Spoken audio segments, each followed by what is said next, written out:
Get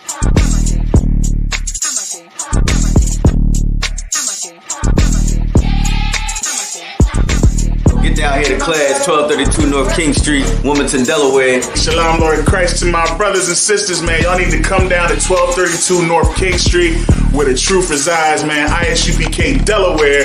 We definitely represent doing some big things. That's 202 North DuPont Boulevard in Smyrna, Delaware. That's right. You know what I mean? Come and be a part of this rising thing that we got going on here in Delaware. I hear everybody claiming that they love the Lord and love God and all that. Well, get in here and show it. You know what I mean? The scriptures say faith without works is dead. So if you ain't doing nothing, your faith is dead. So get up and do something. What you need to do is get your ass up and get in the class. You understand what I'm saying? You ain't doing nothing else. You're sitting home wasting time. Everything is going on around you, and you don't know how to compartmentalize these things. You understand? I'm on my way to class right now, like you should be. You know what I'm saying? Class don't stop for nothing.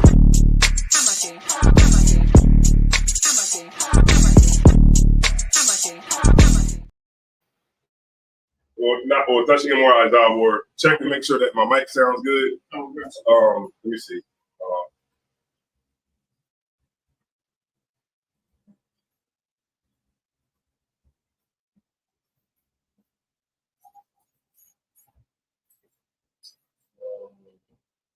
Wait a minute.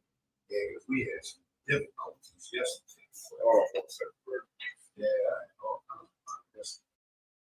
that last week. We had a fire class yesterday. Everything. It's just freezing. I'm gonna tell y'all did something. Hold on, y'all. Give me 1 second. It's a big style. Yeah, but you can hear you. Yeah, that's a motherfucker whistling. You won. Wow. Yeah, I know. Okay, we got that. Yes.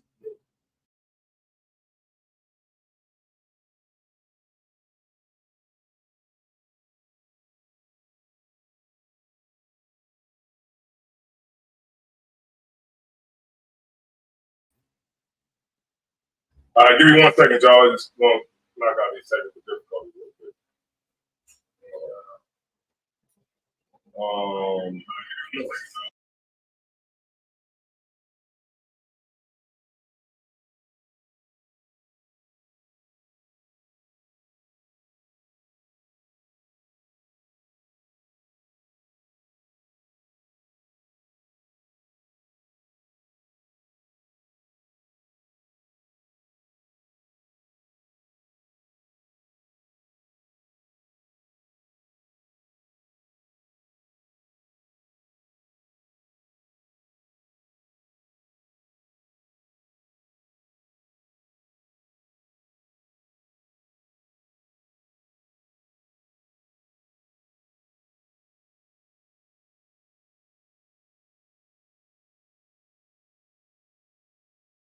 Bear with me. Check the audio.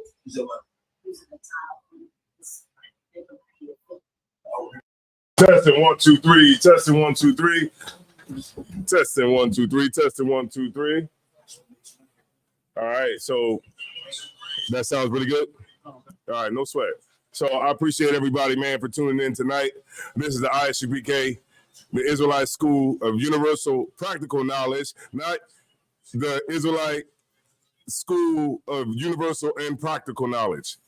It's ISUPK, the Israelite School of Universal Practical Knowledge. All right? What we're here to do is teach everybody brotherhood and sisterhood with the hopes that what we say to you doesn't go in one ear and out the other. We're living in a time where, you know, we can, you know what I mean, get where we want to be and do what we want to do when times, you know, when times get rough like they are going to be, and we could put ourselves in the best possible position, but we can't do it if we keep on lacking on our duties when it comes to being in, you know, being a part of this truth. You know, if you a brother, then you need to get in class. You know, there's no on the fence with none of this. You know, what you need to hear more scriptures. If you a sister, what you need to hear, like what? I got what? What do you want to hear? Commander General Yohana just did a lecture on demons. Like, are you gonna fight them or not? You gotta figure out, like, we're doing all this stuff, and the Lord, you can clearly see, is with us. You see other Israelite groups breaking up, and in a time where, you know, we already know what the history was, but we still see it happening now. So, you know, it's best for you to get in and don't lack, don't fall off, don't get comfortable with the truth. Always figure out a way to keep your zeal going. Always find out a way to build your momentum so you don't remain stagnant in the truth. All right? Because then you'll be like that, like the scripture about the man, the brother that had one talent, the brother that had five, the brother that had, the Lord gave the brother that had one talent and gave it to the brother that had five. It's because you taking your talent that the Lord gave you and you're digging it in the ground and you're hiding it. And now, you know, when Christ returns, you don't have anything increased. You just know the truth. Yeah, we all know that the Israelites are black, and you know that's surface stuff. Christ is black, the Israelites is black, all that kind of stuff. But the other part of that is putting in the work. Putting in the work, that's what matters. Not you just sitting at the crib, not doing nothing. If you in a city that's close to you, it don't even got to be that damn close. If it's within a couple of hours, then go, take the ride, get on the bus, go to the goddamn school. You know what I'm saying? We can't build a nation with you sitting on the couch.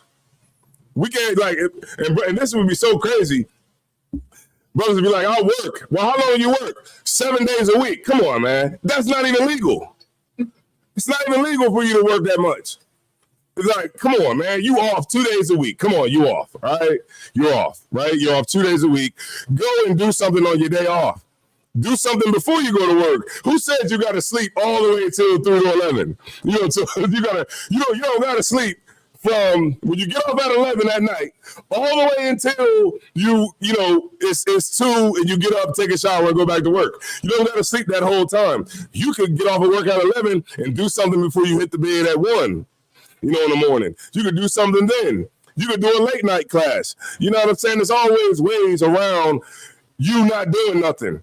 And I think a lot of times people think like Satan gets in your mind, right? And make you think that you can't do nothing because that's Satan's job to teach you that, to show you, well, to get in your ear and make you believe that there's nothing that you can do.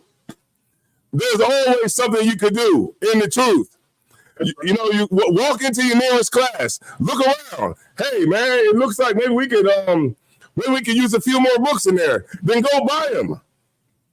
You know what I'm saying? Like I think it's like people get so used to just not doing nothing. Don't do nothing and we'll get nothing. Because this is what we get out of the truth. This is what we get out of obtaining the kingdom of heaven. You only get what you are going to put into it. You're not going to get nothing else out of it. You can sit by, you can wait, and just think like, well, let me just wait until some more niggas come. No, you be the nigga that come. And then we can figure it out and we can use you to help move things forward so that we can get more brothers to come in. If you a sister, we can use you to get other sisters to come in. You get my point? Like it's stuff that both of us can do, both sides, and it's only going to work is if we both put our effort into it and stand on what Commander General Yohana has laid down and produced. Other than that, man, you just wasting time. Like the beginning of the damn commercial said before the damn class came on. You wasting time, and we ain't gonna get nowhere. You know what I mean? You might as well, if you're gonna be like that, then you might as well just go vote for whoever your best candidate is. Just go and vote for Kamala Harris. I mean, I think because half of us believe that that's the way to freedom anyway, is getting the right candidate in. Right. You know what I'm saying? Like, what's going on? Shalom, Lord Christ. That's what you might as well do. If you don't want to push this truth, then you might as well go vote for whoever your best candidate is. You know, Senator Vance. You know what I mean? Go ahead. Hold on. Slocky. It might be back there. Just be careful when you take it up. Yeah. All right, no sweat. So, you had something you wanted to say? Gotcha. All right. So I guess, sir, if I may, you know what's real heavy about this election cycle? It's like Blacks, Hispanics, and Native Americans, we falling for the same trick that we fell for with Barack Obama. Mm-hmm. It's like the same thing. Mm-hmm. We don't even care. The only thing we looking at is she got some melanin. Yeah. And because she got some melanin, we gonna vote for her. Right. Exactly. Because we're still look. I hate to say this, man, but we took the role of the dumbest nation on earth. I hate to say that because I'm part of the nation, right. But we took, and I said we took on. I didn't say we were, right? I didn't say we were, but I said we took on that spirit of being the dumbest nation because I'm gonna tell you where it started at. We saw the Most High bring us out of Egypt. The Red Sea parted, and we walked through shells and whatever was on the ground. You know, if they move all the water away when you walk, if you took a river and took all the water away, it's mud, it's Fish flopping. yeah, fish flopping around, All the shrimps. yeah, it's all that, right? We walked through that. Then it was a pillar, it was a cloud, right? By day, a cloud, and literally we would follow the cloud. When we built the tabernacle, the cloud would stop, and the cloud could stop for 6 months, maybe a year, maybe 2 years, and we would stop and we would pitch our tents there, and that's where we would live at, right? Then the cloud would get up and start moving, and we're it's time to go. We start packing up, and we follow the cloud. If it was nighttime, you got this big pillar of fire in the sky.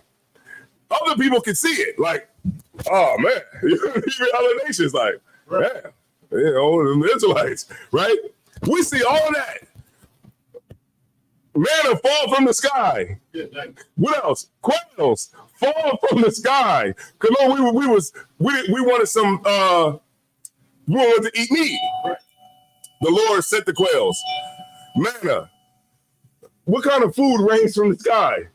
None. I haven't seen a baked bean fall from the sky. Not a grain of rice or anything. We saw all of that, and guess what? We still turned our back on the Lord. We still turned our back on the Lord. When we went into captivity after captivity after captivity because we refused to listen to what's right and do what's right. We got all the way to the point where we didn't even get into the promised land. The generation that left out of Egypt. The Lord only let Caleb and Joshua go through. Right.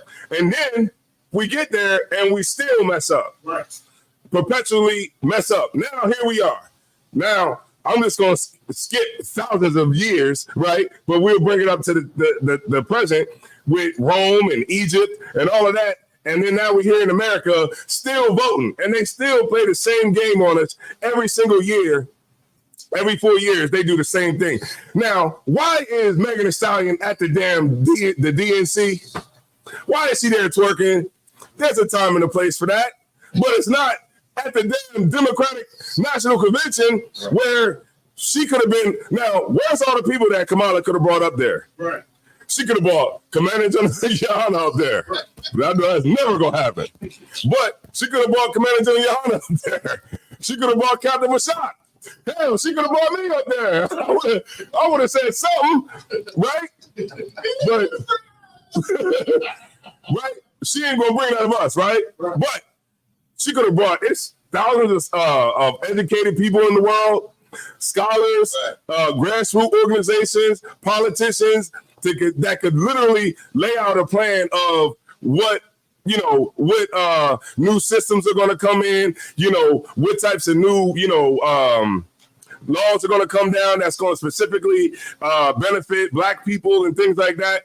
They could roll out her policies, everything. But you know what she did? She got Quavo up there. Quavo, the nigga from the Migos, right. The nigga that just lost his homeboy, hanging out with a nigga at the goddamn bowling alley in Houston. They bring him up there. A nigga who's on social media beefing with Chris Brown, right? Like we forgot. Beefing with Chris Brown. And now you want to bring him up there to tell you she brings him up there to tell you to vote. And don't forget, Salty Santana was there too. Salty Santana. That's who they bring up there because that's what they care. That's what they think about black people. They think we dumb, stupid, emotional, just filled with lust, and all we care about is booty shaking and what's going to be in our bed. Right. That's it. Right. And the sad part is, this is the very saddest part, that they're right. And it's not the people's fault. It's the people's hope in anything but the Lord. And the Lord said it. He said it too. He said Egypt, is going to be our shame. The trust in Egypt is going to be the shame. And we got shamed. We get shamed. Y'all see that viral video of that little boy? He stick his hand out to get the, I guess he's a celebrity, the white guy, to slap his hand. Didn't slap his hand. When the black girl was behind and she stuck her hand out for Joe Biden, he didn't slap her hand. He moved around. That's the Lord showing us that. Right. The Lord is showing you that to show you, man, this is who you put your trust in, and they hate you. And guess what? We figure out ways to just work harder so that we could just, figure out a way to salvage somebody to make it seem like there are people that's worth joining. Right. And this is what happens, and we get shamed every year. I'm going to go into a scripture, man. Let me get Leviticus. Let's go back, man.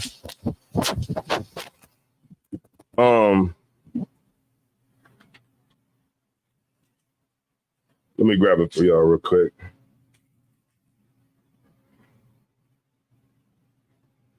Okay, Leviticus 26, man.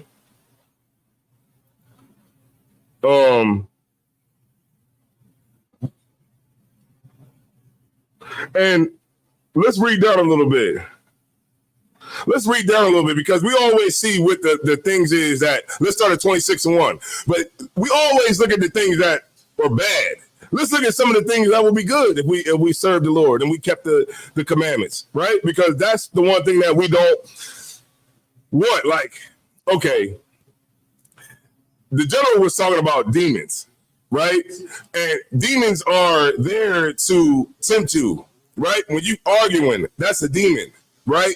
When you fight, you fight somebody, that's a demon that's on you. Like them people that have so much road rage, right? You jump out the car. Remember, he walked up and somebody, pow, took his life.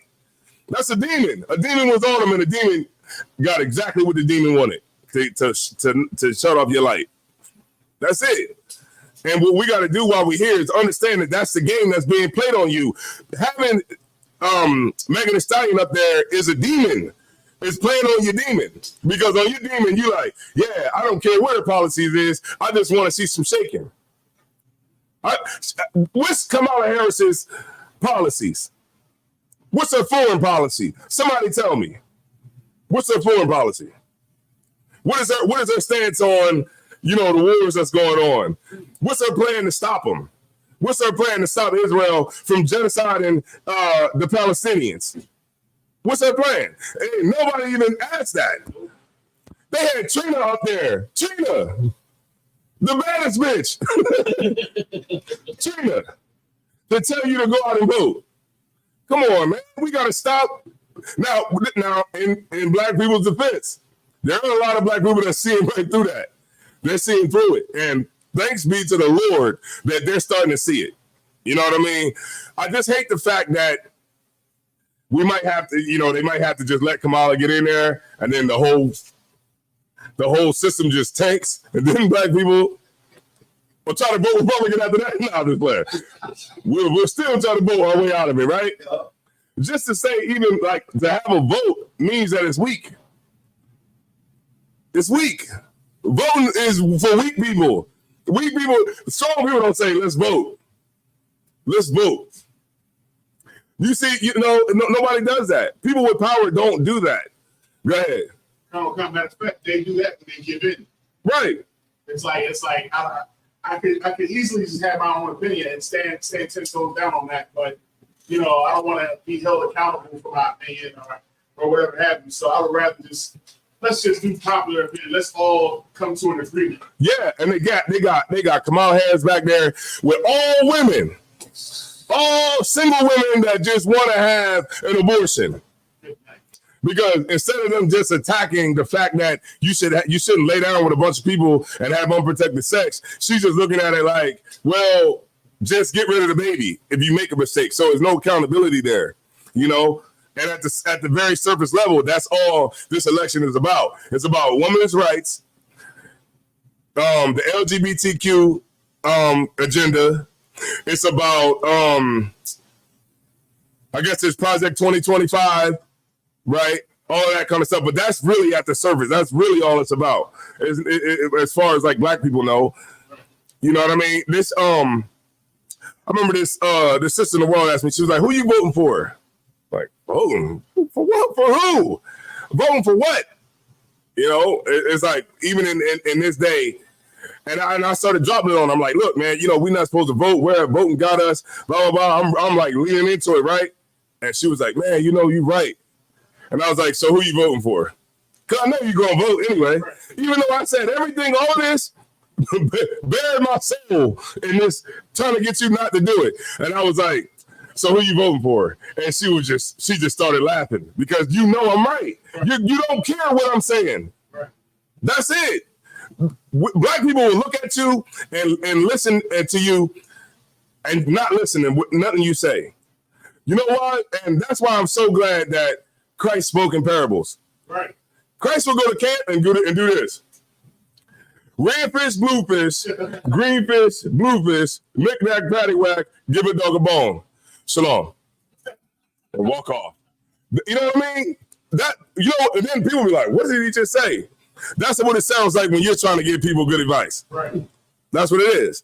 When soon, like, I know, brother call you for counsel, like, yeah, man, you know, my wife is, you know, we fighting all the time, and I tell him, yo, man, brother, man, you should get out the house. You know, you should come to class more. You know, y'all should give each other some space. You know, so that y'all can, you know, enjoy each other when y'all come back together. You know what it sounded like to him?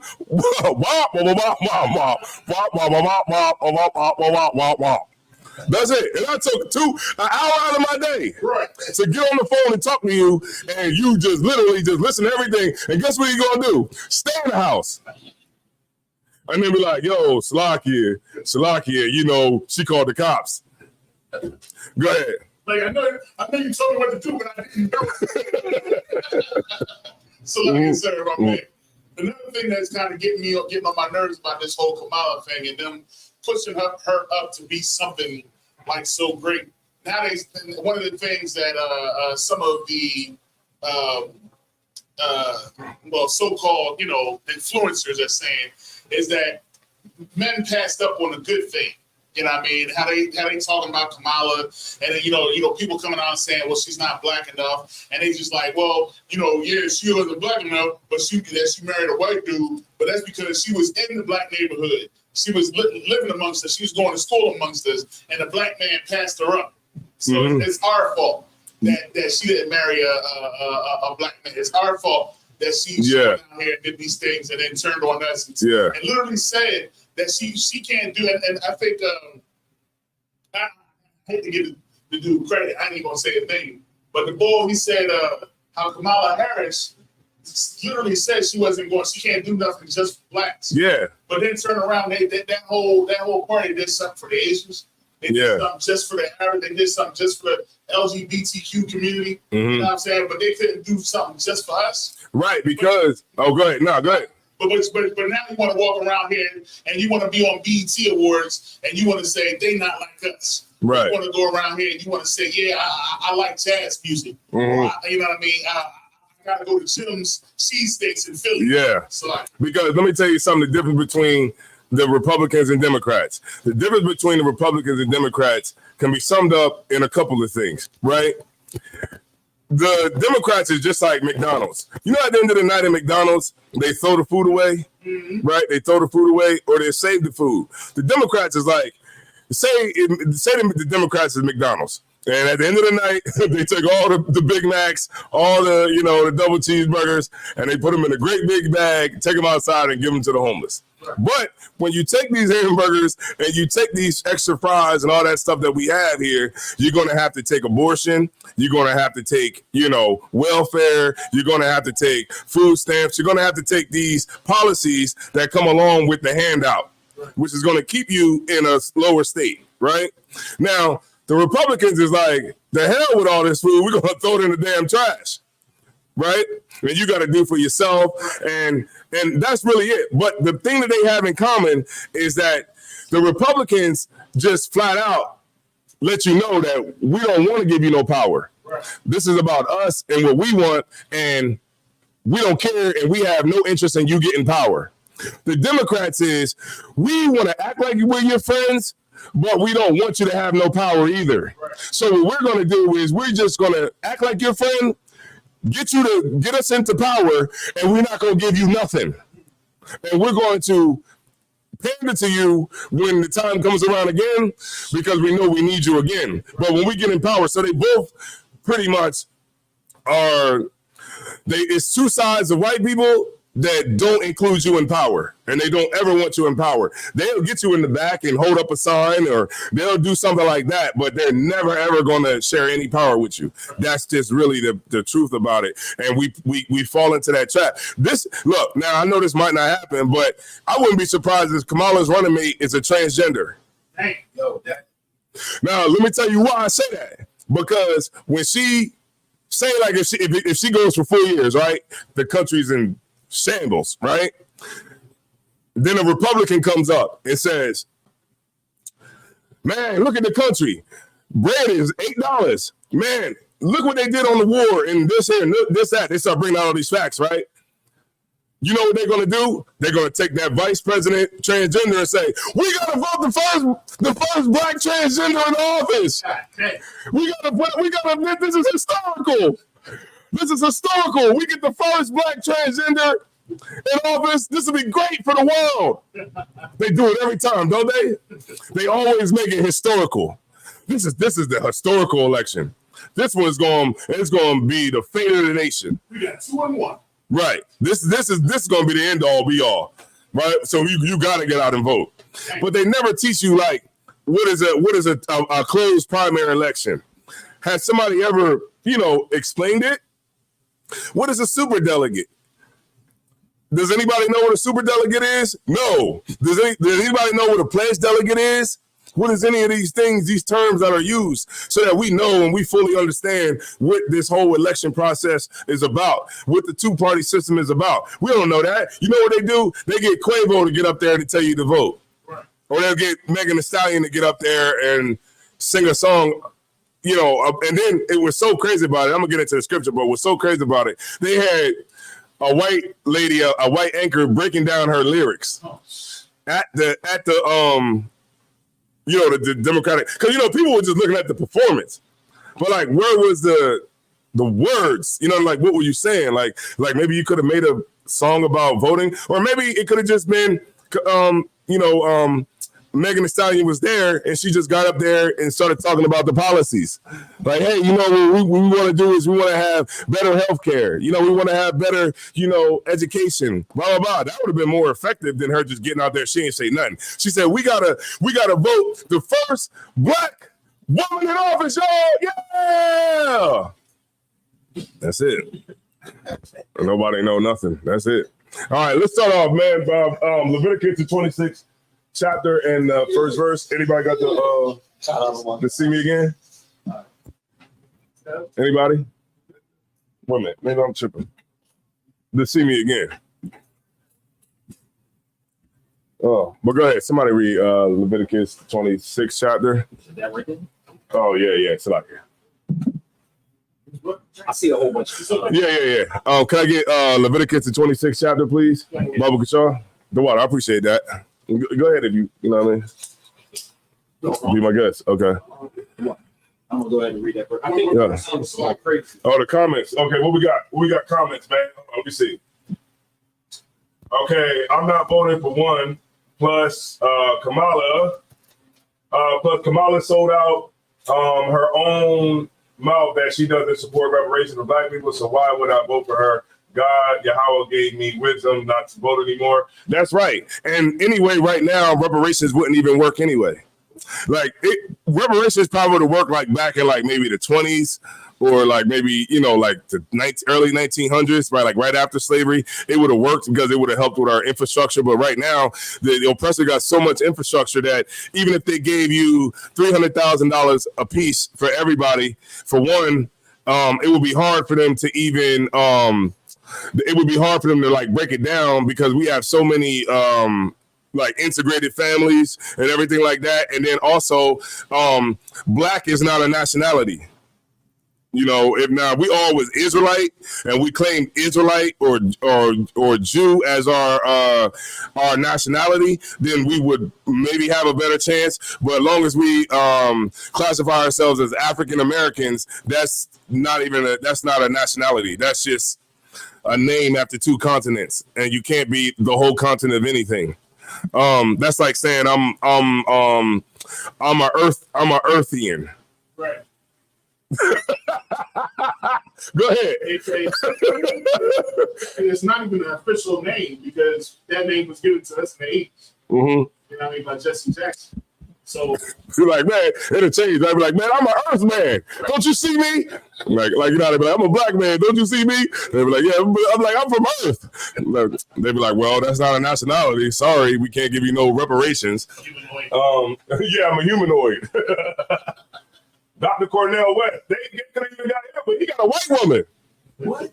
I think Cornel West got a white woman. I could be wrong. Y'all don't quote me on that one, but I think he do. If somebody could look it up. I know Angela Davis got a white woman. What? Just started paying shalom to you. Your choir, shalom to you. Let me see. Terry, had a glorious time at the Fire Weekend, seeing all the brothers and sisters, right? That's right. Meech, Rouge, shout out to you. Checking in from California, the Bay Area. All right, Chubai Wad, Palad. Okay, Salaki. Call-in number. We don't have a call-in number. We might get to that eventually for class, but you just put it in the chat and we'll get it on.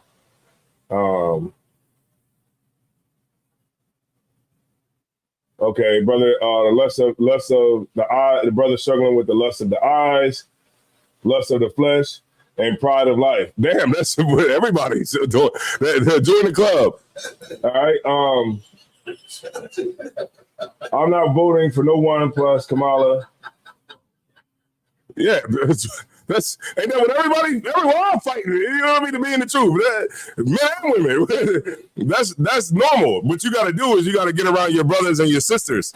And you gotta get in class and you gotta fight demons with your brothers and sisters, man. Like ultimately you can't be cornered off by yourself and you can't try to think that you're gonna fight it all by yourself. What you gotta do is you gotta occupy your time. Because when you don't have time to worry about none of that stuff, then you'll be able to get through without falling into the temptation of those things, right? That you might have the lust over. You know, that's what life is about. It's about war. It's about the lust of, and you know where the real fight is at? In your brain. That's where the fight is. The fight ain't your physical. The fight is your brain, and where you fight because it's things in your head that's telling you. You know when you at the club or you're out somewhere like, and then like if you have those, that's what Christ was saying when he said about cutting off, taking your eye and plucking it out and stuff like that is better. Better for one member to perish than your whole body. What he was talking about is saying like, okay, if you know that you got an issue with, maybe messing with hoes and all that, maybe you shouldn't drive down the whole show. Right. You know what I'm saying? Maybe you shouldn't make that right turn where you think that where you normally see prostitutes at. You shouldn't go down there. You should make the left-hand turn and go another way. If you know that weed is your issue, then maybe you shouldn't go around brothers that's smoking weed. You know what I mean? Like, it's like we'll try to test ourselves to go and see if it's still there, right? And that's how you lose. That's right. Because you're like, man, I know I had this problem with weed, but let me just go over to my cousin's house who just smokes all day. You know what I'm saying? Or let me go over to this club where they smoking all day. You know, maybe you gotta like take yourself out of those situations, and that'll be better for you. But a lot of times we don't want to take ourselves out of those situations. We want to still try to be around those situations and still try to fight your lust and fight things that's going to come your way. Like if you got an issue with, you know, sleeping with hoes, then maybe you shouldn't go into places where they're going to be at. You know what I'm saying? So it's like, it's always a fight. But you got to remember, you got to take yourself out of the fight where you're going to have to fight the most. Like what they say in New Jack City when Pookie said, yo, put me in undercover. What did he say? I don't think Pookie ready to be around a whole room full of crack. You know what I mean? It's because he was a recovering crack addict. I don't think we should put him in there, you know, around the crack, a room full of crack. And what did he say? Nah, I can do it. Yeah, I can do it. What happened in the movie? He was in there, and then he was good for a little bit, and then the temptation got to him, and what did he do? He put the piece of crack in his mouth, and he snuck it out of there.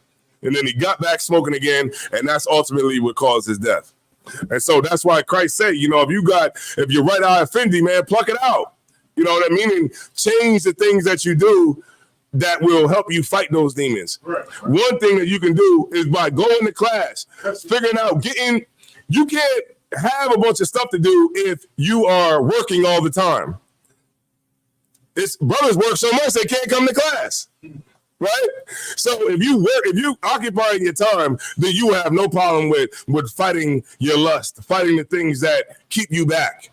But you got to stay busy. That's the whole point. And I know is by working, that's what keeps your mind focused on the school and focused on what you're supposed to do. If you go into camp, you ain't got to worry about going and doing a bunch of stuff because you got to be clean to go to camp. You know what I mean? You can't just be showing up to camp unclean. If you got to come to class, you can't come to class unclean. You get my point? Like if you got things that are helping you stay straight, then use those things. Not just trying to, you know, I'm not saying this person is doing that, but not just, you know, being idle and thinking that somehow you're just gonna, the temptation is gonna just leave you automatically. It's not. Like a brother who smokes cigarettes, a brother who smokes weed. Y'all talk to brothers in the world that say, you say, man, you should come to class. They be like, yeah, man, you know, when I stop smoking, man, I'm gonna be down there. You're not gonna stop smoking because weed is never gonna not be delicious to you. It's not, because that's what you like to do. So you got to figure out a way not to do it. If you got a problem with looking at women and stuff like that, you said the lust of the eyes, you got those problems with looking at women and porno, all that kind of stuff, then maybe you shouldn't be looking at twerk videos. Maybe you shouldn't be looking at the stuff like that online. You shouldn't look at those things. You should keep scrolling. You know what I mean? Like, but if you're going to put yourself in those situations, then those are the things that's going to happen. You can't escape it. We living in the devil's kingdom. You know what I mean? You got to put things in place so that you could put yourself in the best position to fight these demons. Check out General Yohana's lecture on how to fight demons. Right. All right. Go ahead. Let's go. Let's get into it.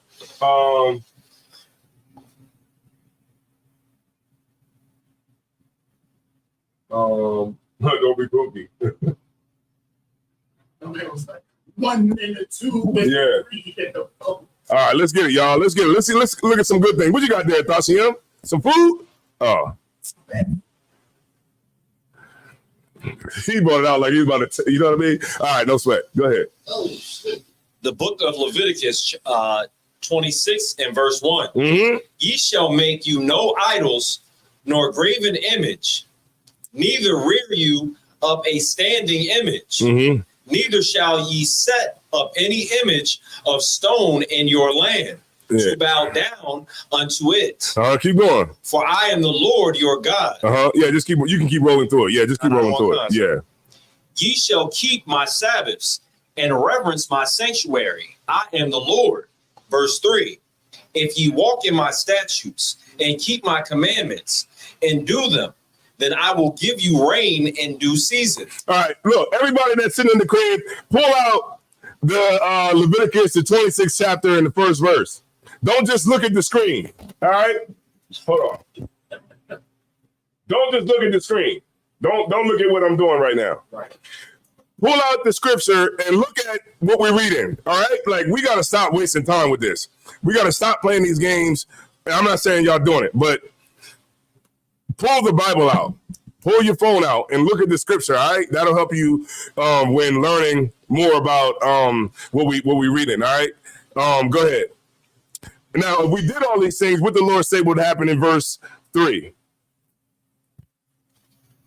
Verse 3. If you walk in my statutes and keep my commandments and do them, then I will give you rain in due season, and the land shall yield her increase, and the trees of the field shall yield their fruit, and your threshing shall reach unto the vintage, and the vintage shall reach unto the sowing time, and ye shall eat your bread to the full, and dwell in your land safely. Verse 6. And I will give peace in the land, and ye shall lie down, and none shall make you afraid. Right, because we'll have so much of an increase of like abundance of things, like we'll just be eating off of like the stuff that we already had stored up. Like that's how it would be. Like our vintage would just reach to the sky of what we would have. The types of things that we look at other nations as having, we would have all of that in abundance. Keep reading. And I will rid evil beasts out of the land. Neither shall the sword go through your land. Right, because look, the Lord basically, okay, like the beasts that are in our land, right? Like that could harm us, they would be gone. They wouldn't even be there. You know what I mean? We won't have to worry about, a wild, a cat or, a wild lion or anything like that coming through and tearing you up. Like we had to worry about in the wilderness when we was out there descending against the Lord. We wouldn't have to worry about those things. And the beasts also, the other nations, we wouldn't have to worry about them either. Right? Read the next verse. Verse 7. And ye shall chase your enemies, and they shall fall before you by the sword. And 5 of you shall chase 100, and 100 of you shall put 10,000 to flight. See that? That means that we literally on earth, we'll be gods. We'll be gods on earth. Imagine 5 dudes chasing 100 dudes. You can't do that now. 100 dudes is going to crush you. But if they knew that those 5 dudes right there are the Lord's chosen people, those 5 dudes right there, they got the Lord on their side, I'm out. You know what I mean? Y'all can say if y'all want, I'm out. And that's what would happen. The Lord would make us literally gods on this earth. Right. That everybody was afraid of. If we wouldn't lose a war, we wouldn't lose our food, we wouldn't lose our wives, we wouldn't lose anything that we had set up, our infrastructure, we would not lose. We would be on the top position of this earth if we followed the commandments. Keep reading. And your enemies shall fall before you by the sword. For I will have respect unto you, and make you fruitful and multiply you, and establish my covenant with you. And ye shall eat old store, and bring forth the old because of the new. Right, we will bring forth the old because we got so much more. Right? Keep reading. And I will set my tabernacle among you, and my soul shall not abhor you. This is the heavy one right here. And I will walk among you. And I will what? I will walk among you. And I will be your God. And ye shall be my people. I am the Lord your God, which brought you forth out of the land of Egypt. Right. So if the most high power that sits on everything, life, death, the planet, air, water, the animals, everything, the most high that created everything, spirits, bodies, everything, gold, diamonds, precious stones, everything that we could ever want, the power that sits on top of everything that created it, we would be his people on the earth. So we would just be an extension of that power, just in the physical human experience. Right. We would be gods on the earth. And we don't want to be gods. We want to vote. We want to vote. We want to put on a stupid MAGA hat and walk around talking about how Donald Trump is the one for us. He's the leader for us. Instead of the most high power that sits on the earth. We don't want that. We don't want that kind of power. Because we only think that a white man can have that kind of power. That's why we don't want it. We're afraid of power. That's because we've been slaves for so long. And Isaiah, could you give me the homeborn slave? That might be in Jeremiah. Is it Jeremiah 2? Is Israel a servant? But go ahead, you can keep reading. Kanadawan Khan. But read down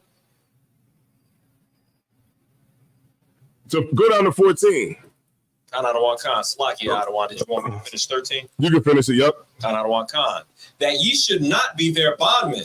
Mm-hmm. And I have broken the bands of your yoke Mm-hmm. and made you go upright. Mm-hmm. Verse 14. But if ye will not hearken unto me, But, right? Read on. and will not do all these commandments, and if ye shall despise my statutes, or if your soul abhor my judgments, so that ye will not do all of my commandments, but that ye break my covenant, I also will do this unto you. I will even appoint over you terror. What? The Lord is bringing terrorism.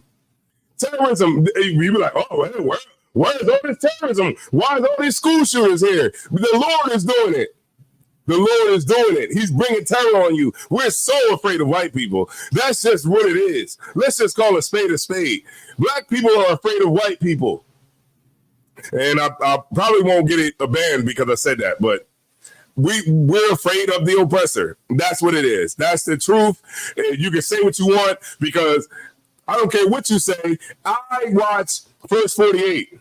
And what do I see? I see a dude come through and shoot the whole neighborhood up, get in there with those two white men, and this is what they say. Come on, man. Let me hold your hand. Give me your hand. Come on, man. I know that you didn't do this on purpose. I know that there's a heart in there somewhere, man. I know you're not like this. And they say, you just shot the whole club up with an AK. You tough.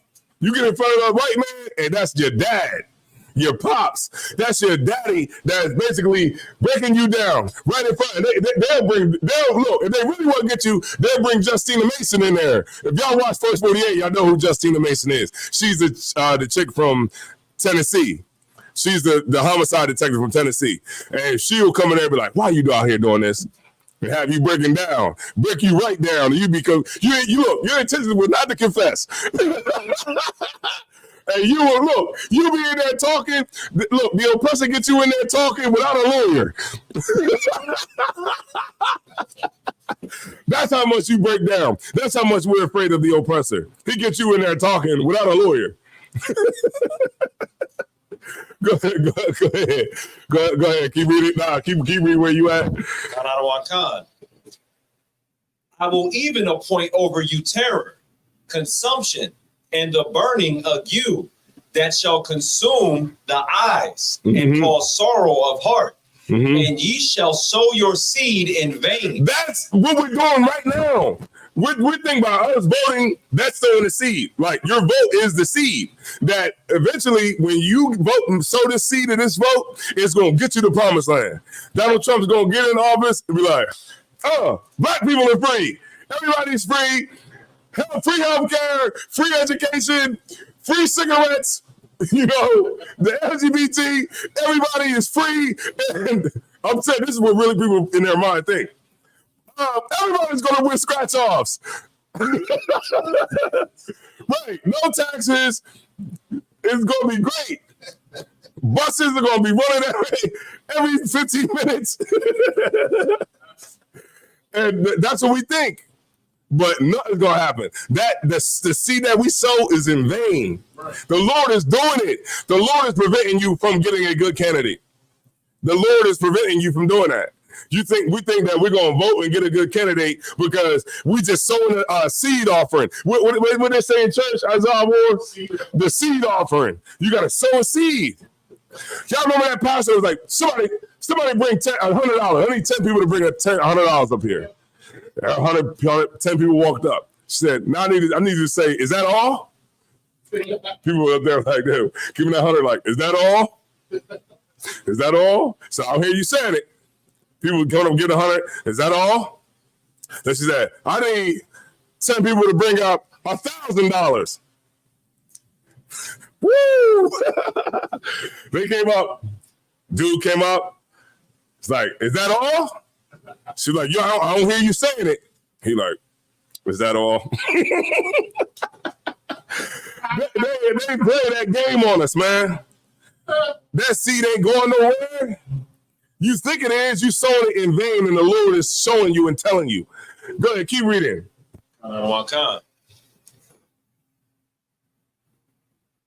And ye shall sow your seed in vain, for your enemies shall eat it. And I will set my face against you, and ye shall be slain before your enemies. This is the most high power that sits on the life and death, spirits, precious stones, the ocean, the animals in the ocean, the animals on the earth, human beings, the entity that created everything is going to be against you. Why would you want that as a battle? Why would you want hell to come down on you? Why would you want that if you didn't have to? All you got to do is stop doing what you're doing and fight those demons that are trying to bring you down and make you go against the Lord. All you got to do is realize that you don't know nothing and you're stupid and you're dumb, because as long as you understand that, then you'll be in a better position. When I came into the truth, I just understood that I was just dumb. You got to be, I remember this, when I was in truck driving school, the instructor was having a real problem with one of the students in the class because he kept telling the student, do this. And the student kept doing something what he wanted to do, what he felt comfortable with doing. The teacher kept saying, do this. And he kept doing what he wanted to do. And the instructor got so frustrated that he said, man, look, be dumb enough for me to teach you. That's what he said. Be dumb enough for me to teach you. That's what we got to do. We got to stop doing what we want to do and start being dumb enough to get taught. Because you just think just because your mom don't have a personal relationship with God. Your auntie don't have a personal relationship with God. That is so cliche. When people say it, I'm like, oh, here we go. You don't have no personal relationship with God. Because if you had a personal relationship with God, then why are we still in the mess that we in? Right. He deals with, I get it, he deals with you, right? You got the job, so he just deals with you personally. Just because you got a job, that don't mean anything. It's not nothing. You're still working for somebody. Right. You're still in servitude. That like I don't like people that are empowered don't gloat over a job. You know what I'm saying? Like we've been reduced so much that we think like getting a job is a flex. Right. That's not a flex. If you say, yo, I got my own business or something like that, that might be a flex. But getting up and going to work every single day, that's not a flex. Right. It's not. We do it because we have to. We're in captivity. What else you gonna do to put food on the table?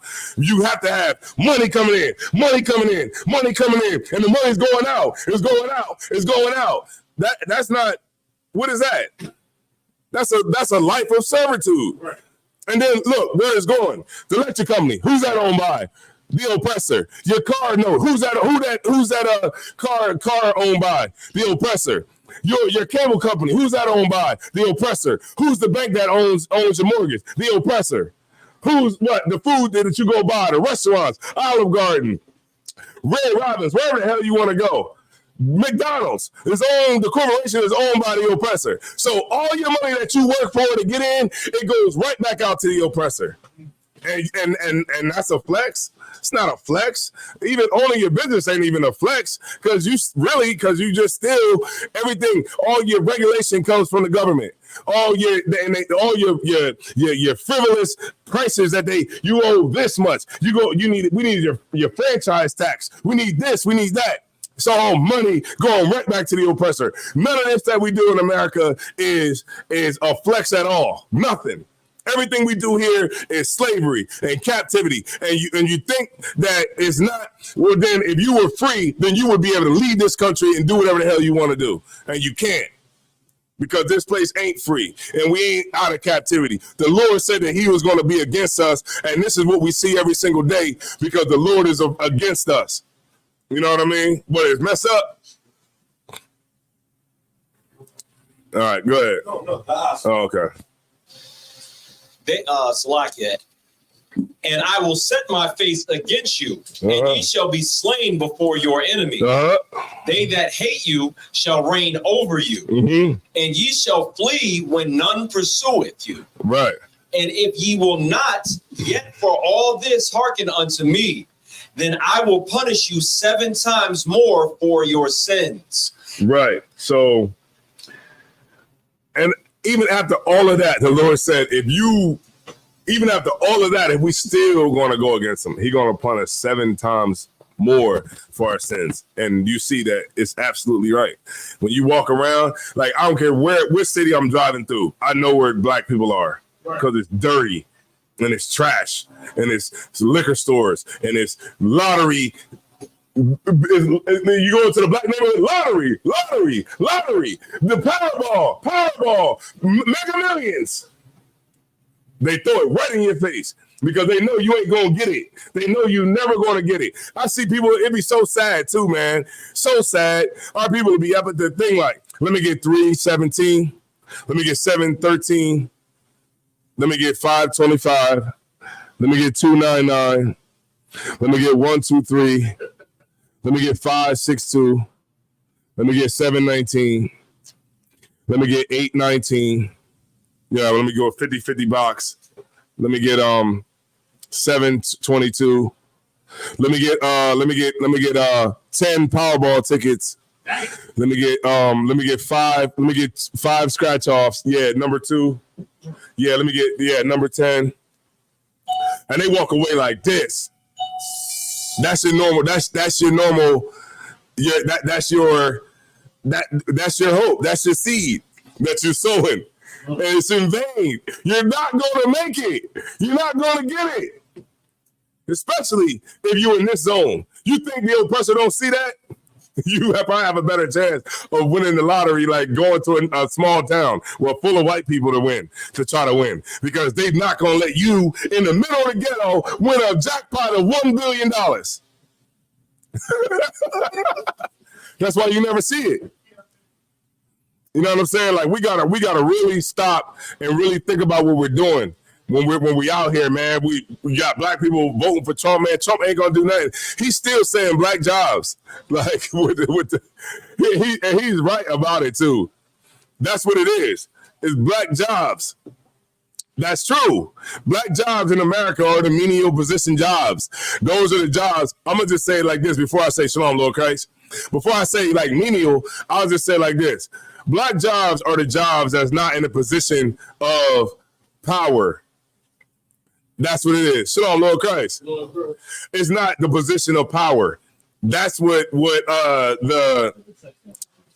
that's pretty much what he's saying. Black jobs. Black jobs ain't necessarily just a job. And really, there's really no job that black people won't do. They'll try to make it seem like black people don't want to go out and pick watermelons and all that. No, if the money's right, black people will go out there and pick cotton. What the hell are you talking about? What? You don't think, look, we don't work for cheap jobs. Right. But if they told you now, I ain't even gonna hold you. If they told you today tomorrow that they pay you $50 an hour to go pick cotton, you be out there like, wait, what? What? They ain't closing? Oh my God! See, Bashir went out there. Damn. All right. Here we go. But that's really what it is. It's not a black job and black people don't want to do agriculture. It's just that black people want to get paid more money. If it was $50 to go out there and pick cotton, I'll be out there barefooted. Nah, I'm just messing with y'all, man. But if it was enough money, I'm pretty sure a lot of people would be out there. I can't do it because I like to be in multiple places at one time, so I got to be on the road moving. But as far as like a person who got it, like don't mind going to the slavery every day, if it was $60, you probably would go. At $60 an hour, you'd be out there picking cotton. We straight go back. All of us would be out there for $60 an hour. And if it was like A lot of us said, nah, man, I ain't never doing that. It still would be black people that'll go out there and do it. So it wouldn't matter if we all didn't do it. Go ahead. So like, we got some black brothers ready to go to China right now. What, to go get a wife? Yeah. Go get women? Yeah. Japan. Yeah. He said, yeah. Yeah. So that's what he's talking about when he say black jobs, all of that, man. It's just I don't think there's any such thing. It's just more so like black people will do whatever jobs. It's just that we don't want to get paid little money for the job. You know what I mean? If McDonald's was paying $30 an hour, $35 an hour, it'd be a lot more black people working at McDonald's. It wouldn't even matter. Like black people be right there working McDonald's and it wouldn't be nothing. It's just that people don't want to get paid $15. They don't want to get paid $12 an hour. So they're not going to work those jobs. And that's what he's trying to make a reference to when he says that, like black jobs. They're taking black jobs. Those are typically black jobs or jobs where black people are not in management or black people are not in a position of power at the job. So when you see when you go on a construction site, the laborers are generally where black people are. They're the laborers. Why? Because they don't go to school and get an education to get a skill, to be able to, get a saw in your hand or to, mess with the electric and hook up electric. Those are more jobs where white people occupy those jobs. So when you go on a construction site, the white people are the ones that are the electricians. I was an electrician, so I was over there with all white people. But, then I would see the brothers who were laboring. Like the brothers picking up nails, sweeping up sawdust, moving stuff. And I would see them and they'd be like, man, you an electrician? How'd you do that? Like, like it's like a brother walking up on a horse. Like, like, how did you do that? You know what I mean? But I'm like, nah, man, you can go to school, man, get into the apprenticeship program, you try to help brothers out. But a lot of like the positions like that are on like the construction sites, they'll look down on those brothers who are in those positions. And then the Mexicans, they just go ahead and knock out the drywall. That's their thing. They go and knock out all the drywall. That's their thing. Drywall, concrete, that's all them. You know what I'm saying? So they get in those positions. And then with the positions that we occupy, like I said, are like the menial positions, the positions that are on the bottom because maybe you was a bad student in school, high school, you got kicked out, suspended all the time. And that's where you pretty much end up. You end up on the bottom, of the jobs. Yeah, corporate jobs, that's good. Corporate jobs is good, but then it's like corporate jobs try to make you give up your spirit. Like the higher you go, like you'll be like, look, even my supervisor was like, hey, can you, maybe take a little off the side or like, no. Yeah, when COVID came, because he was like, you're going to have to shave, maybe take a little bit down so we can fit you with this N95 mask. I'm like, no, I'm not cutting my beard off. He was like, why not? I mean, we got to all get fitted for a mask. I'm like, no, my religion doesn't permit it. And he was like, well, what are you? And I was like, Orthodox Jew. He was like, I didn't know that. I didn't know that. I was like, yeah, I'm Orthodox Jew. Hold on, let me get the ADL on the line. They want to talk to you. He's like, no, don't. He's like, no, you ain't got to do that. Let me talk to this person.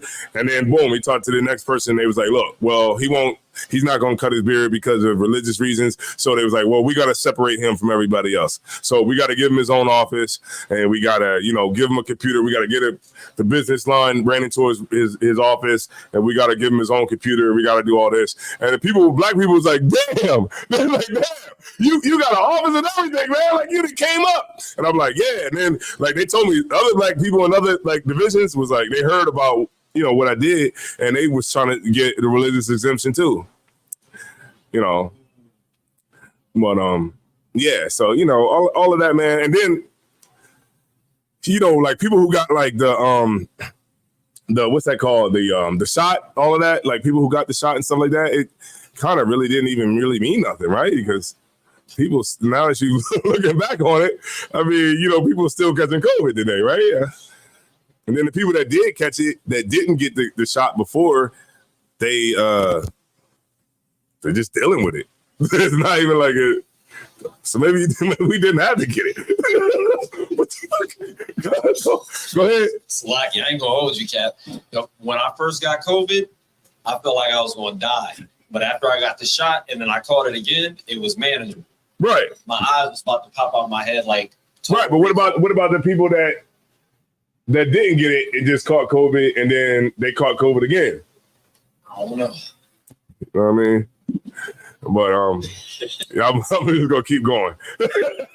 But yeah, so where we at?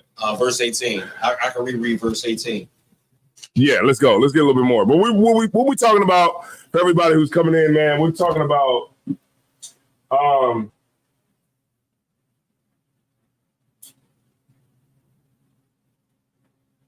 allergic reaction. Yeah. So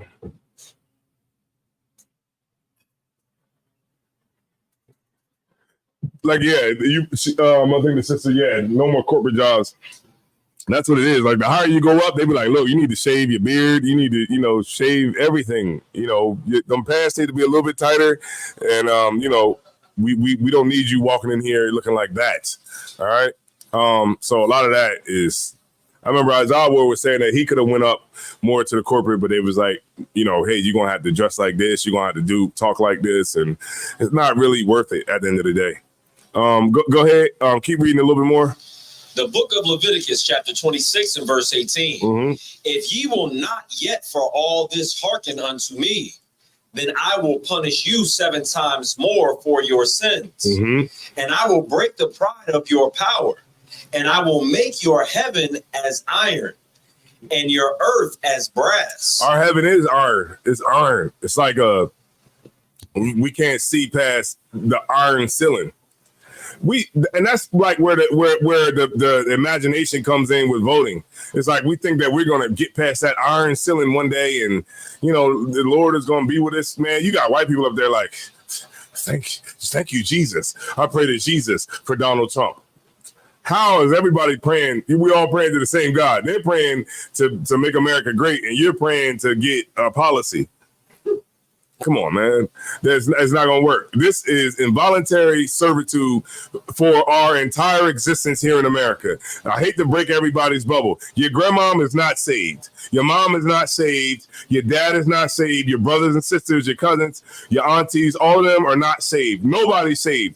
How are we saved and we're still in danger? And we're still sitting here trying to vote? Because obviously people are trying to vote. That proves that you're not saved. Because if we were saved, we would already be saved now under the Democratic administration. But we're not. So this is why, man, it's important to go back, read your Bible. The kingdom ain't here yet. Christ ain't here yet. You should be in class. You should be reading. Take time to read. We take time to read these damn manuals at our slavery. We take a lot of time to know that. How many times you can call off. When you can't call off. How many holidays you got. All of that. But if I ask you anything about the scriptures, you're like, damn. We went into Egypt? So look, learn the manual, the Lord's manual, right? Learn that. And then you'll be good. You'll see the things in your life that'll be possible if we just follow the Lord. A lot of these things that we do in life is not even worth a damn. You leave the truth because you want to get high, you're probably going to overdose on fentanyl. That's what's going to happen. You go back in the world, you're going to die. That's what happens. Not saying you can't die while you're in the truth, because you can. But if you go back in the world, you're definitely going to die. That's what's going to happen. You think the Lord is going to give you the understanding to where you understand parables and you're going to be able to go back into the world and live a normal life? No, you're going to die. Something's going to happen to you, and it's not going to be the kind of death where, you just die, because of something like, naturally causes. It'll be something extra, it'll be something different. And that's what you'll die from. And you'll be the thing that'll show brothers what not to do. All right. Read a little bit more. Let me see. Verse 20. And the pride, it says, I will break the pride of your power and I will make your heaven as iron. The pride of our power. We think black people are so strong, right?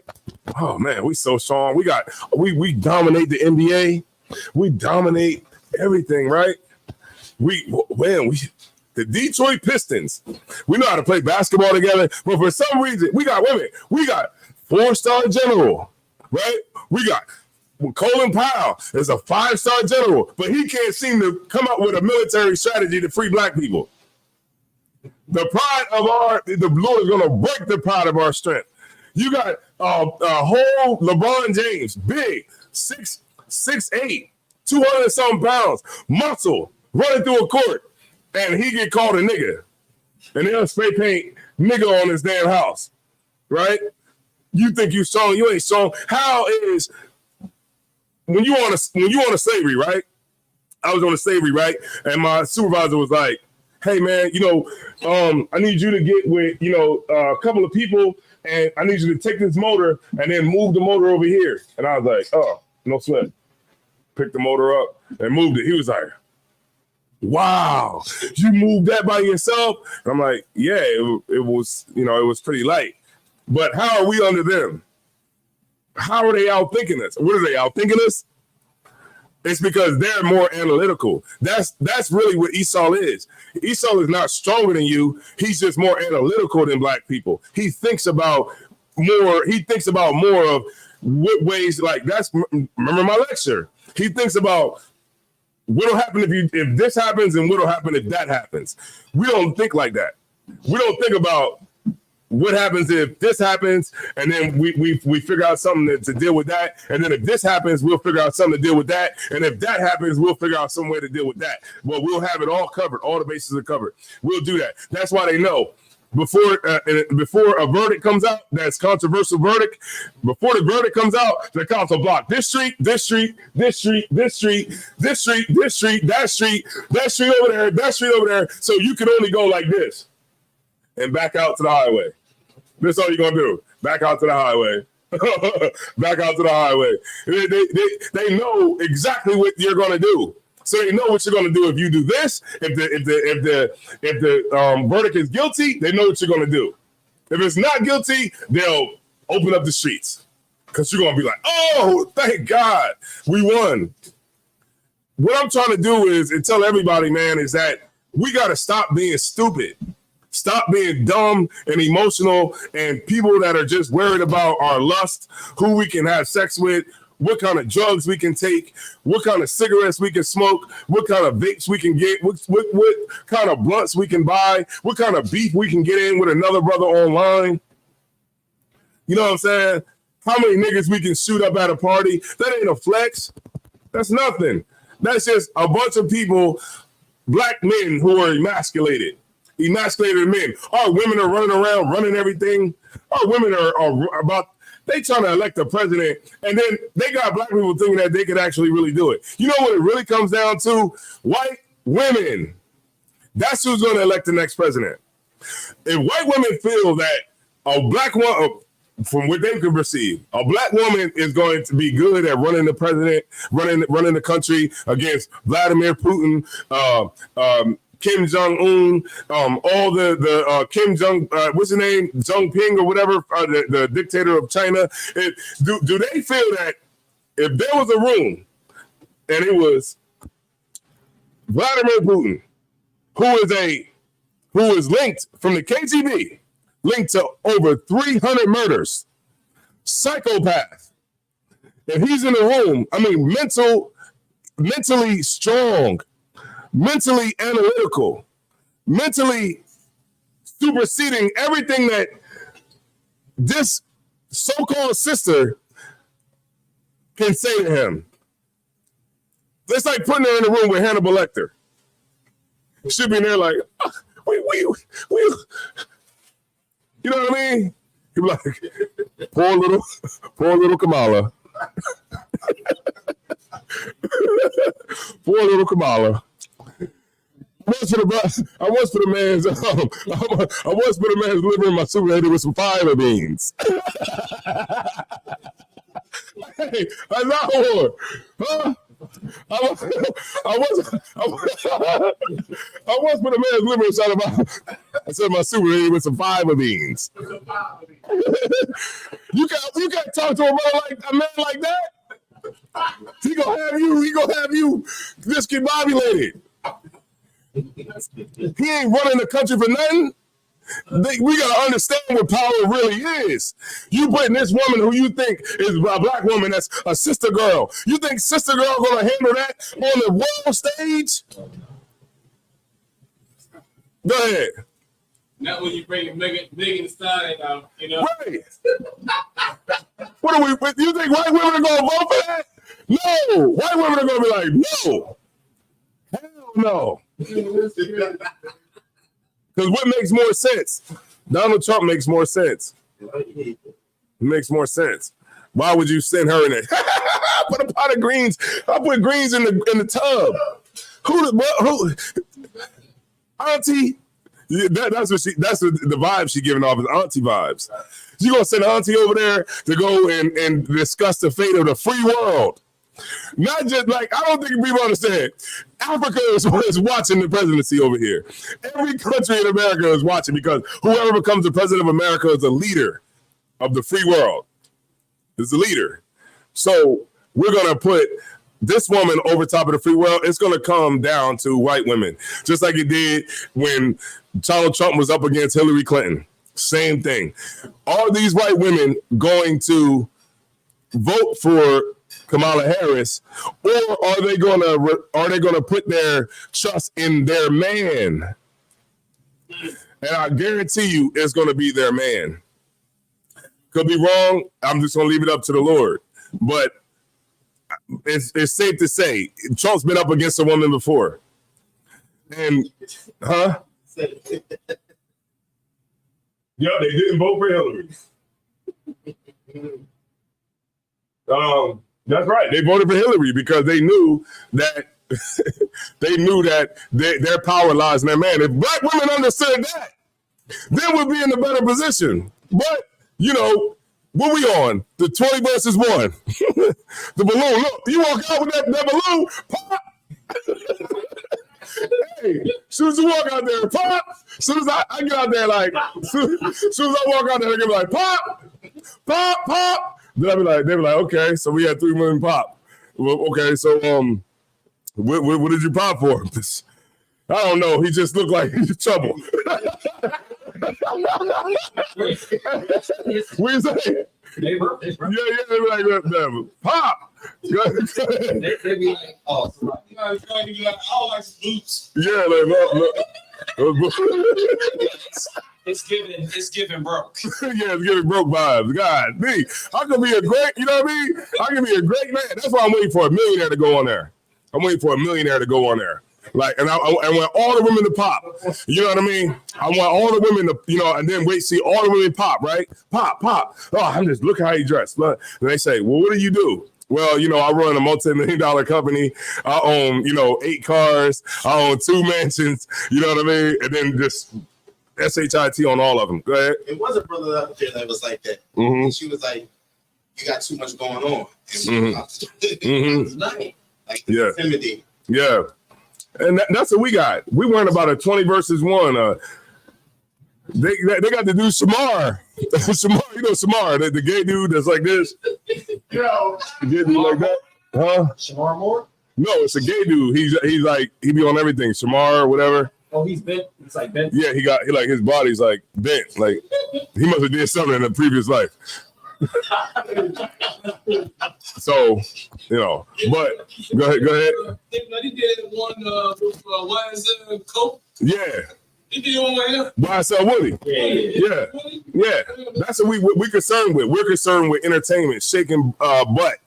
That's why Kamala Harris got Megan Thee Stallion up there to shake her butt. Don't you know doo-doo comes out of there? And then what's they say? We say, because guess what? Doo-doo do come out of there. Eddie Griffin, no. Dick Gregory said it, but Eddie Griffin, he was like, yeah, in fact, doo-doo comes out of there.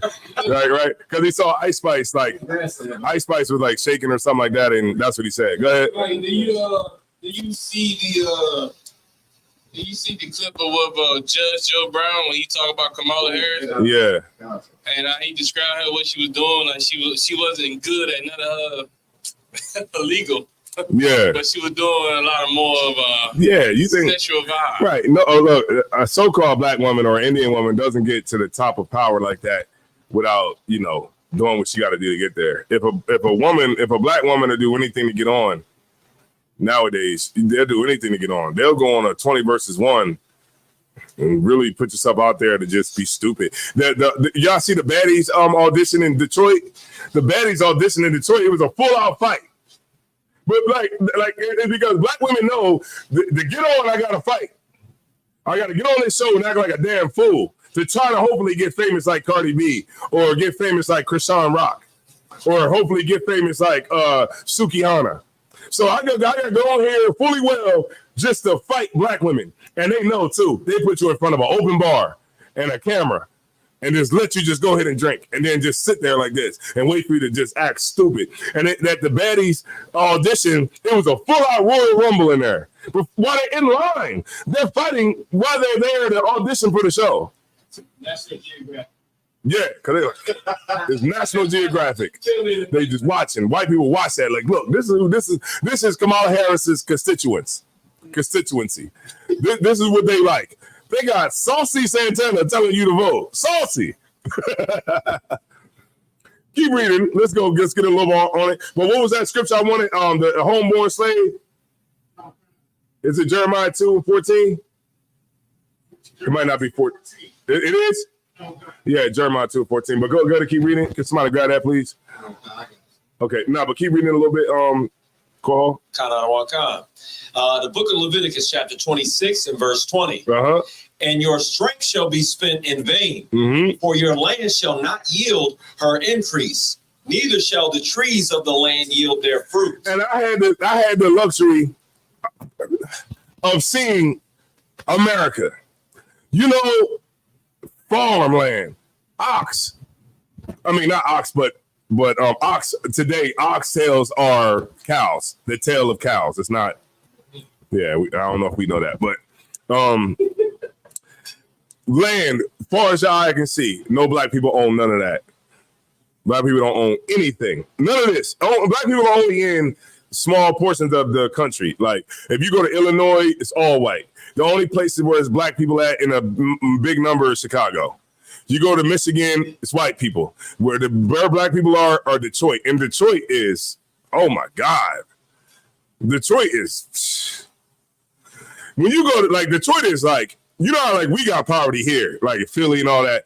Detroit is different. Detroit will be like, abandoned crib, house fully thriving, abandoned crib, across the street, abandoned crib, a house on the corner, and that's the whole block.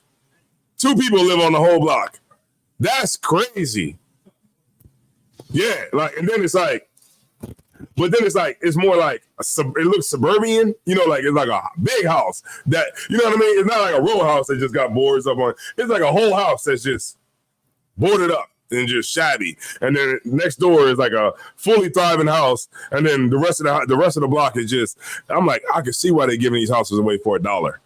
I can see, because it's just nothing. The roads is jacked up. You know what I mean? Like you go to Ohio. Ohio's white people. The only place where black people are like Cleveland, maybe Cincinnati. That's it. The rest of the big state of Ohio is black. Pennsylvania. Don't know niggas live in horse here in Pennsylvania. Black people are in Philadelphia. That's it. Philadelphia, maybe Pittsburgh. But Pittsburgh is not even like that. But I mean, it's Pittsburgh. You probably see run into a lot of black faces. But down in like northern Cambria, Pennsylvania, all of that, there ain't no black people out there. It's white people. All these states is just majority white people. Black people are just in certain sections. You go to Texas, white. Only black people is probably in Houston, maybe Port Arthur, maybe You'll probably see a lot in like maybe San Antonio, Austin area, but the rest of that is mostly white. You know what I mean? Oklahoma, same thing. Oklahoma City, black people, but the rest of it is white. You know what I mean? Like, and that's how you could tell like where black people are. Like, we're in the most dire situations, and the Lord broke our strength, and we're just here. You know what I mean? We don't have any strength. Everything is owned by the oppressor. You go past, like I might see like a Corvette riding down. I'm like, oh, there's gotta be a white person in there. Because why would a black dude have a Corvette? You know what I'm saying? Like, it's bad that it's like that, but it's true. You know what I'm saying? You go and you see businesses, like, the oppressor don't have to say, I remember Captain Tazara brought this out. White people don't have to, like, all the other nations, they don't have to say, support Arab business. Support, Korean business, because we already support it. We got to go up there and be like, support black business. You know what support black business is? Buy this $80 t-shirt. That's where we're at. The Lord is against us. And the better we are at getting back to the commandments, the laws, and the statutes that the Lord laid down, the better position we'll be. Can somebody, you got that one I wanted? You could hold that real quick. Jeremiah? Yeah. Jeremiah chapter 2 and verse 14. Is Israel a servant? Uh-huh. Is he a homeborn slave? Why is he spoiled? Right. You know why he's that? This is a question that the prophet Jeremiah is asking. He's saying, is Israel a servant? Is he a homeborn slave? And you know what the answer is? Yes.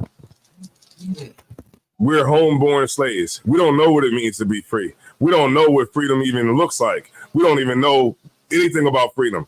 But in the ISUPK, we get snippets of what freedom could actually bring for us. That's why when we go to like the barbecues and we go into like different clubs and we do like events and stuff like that, we see what the kingdom of heaven could look like. You know what I mean? A snippet of the Lord showing us like what it could look like because of how we treat each other here. It's a small space cut out in a land full of wickedness, a land full of slavery, a land full of everything. So what you need to do is when you're not bond, right? When a white man don't have the goddamn lash on your back, what you need to do is be here working for the freedom of your people. Serve your slavery, right? But when you're free from that slavery, you need to be here working on your people, working on your piece of this God-forsaken place, working on what we need, working on the things that's important to you. Not just being caught up in slavery. Like the scriptures say, he that glorieth in the gold, how can he get wisdom? How are we going to get wisdom? If you just go to your slavery and you come in, and you just like, oh, well, the white man got his foot on my neck. We all got the white man on our neck.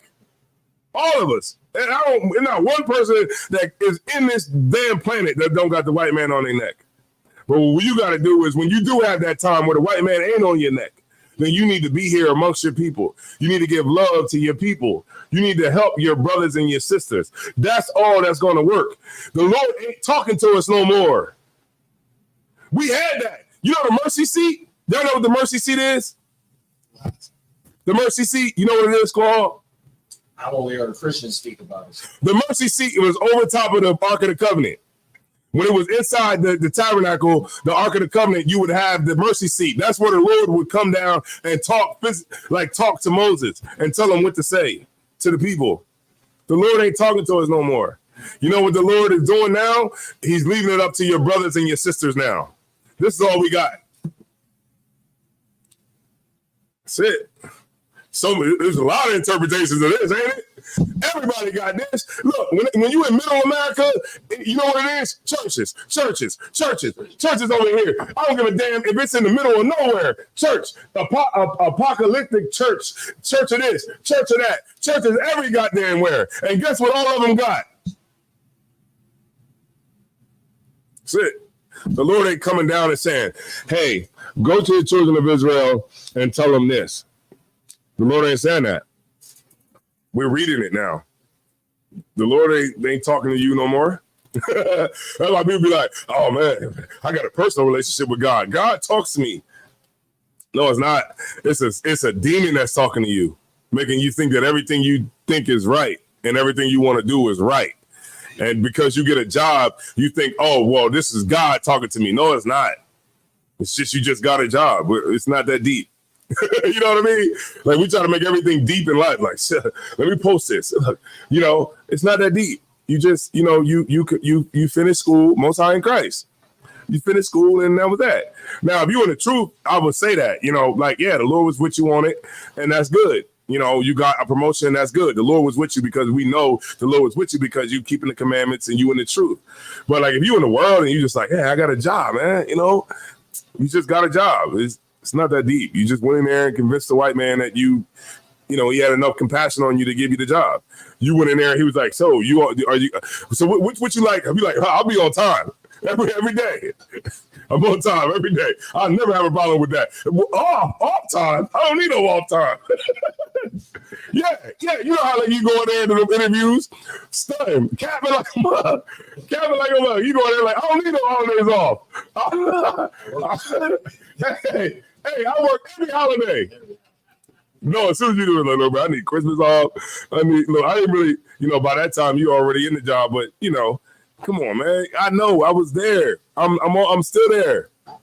You go in, and all interview is you're putting yourself on the block to get somebody to you know, to have compassion on you and pick you. That's it. There ain't nothing that deep. And you like, thank the Lord. I mean, you know, it's a job. It's not really that deep. Go ahead. Slavery is nothing but like America Got Top. Mm-hmm. The judging from it. You know what I'm saying? And you need to choose, and they're going to give you the reward. Yeah. You get in there to that interview, like, hello, my baby. Hello, my baby. Hello, my baby. Like, Oh, shit. With a spoon. with the spoon.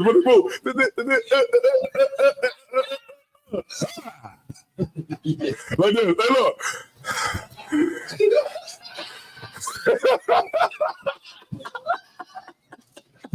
Hey, look. Hey, look.